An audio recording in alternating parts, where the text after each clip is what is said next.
មិនមែន30,000មិនមែន20,000តែអាជីវកម្មនៅខាងក្រៅក្នុងនេះខ្ញុំនេះតម្លៃត្រឹមតែជាង$17,000តែប៉ុណ្ណោះ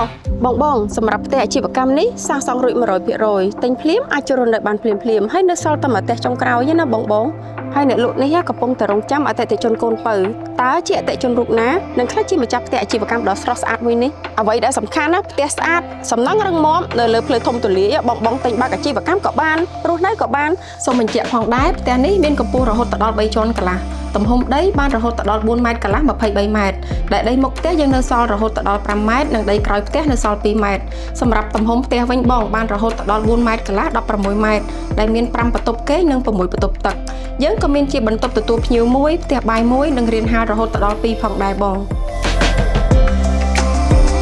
ចារស់នៅលឿនហើយតម្លៃពិសេសទៀតប្រញាប់ផ្ដួសរនណាមានតែមួយផ្ទះប៉ុណ្ណោះសម្រាប់ព័ត៌មានលម្អិតសូមទំនាក់ទំនងមកកាន់លេខទូរស័ព្ទនៅខាងក្រោមនេះបុរីហេងហៀងភាពថ្កុំថ្កើងសម្រាប់ការរស់នៅនិងប្រកបអាជីវកម្ម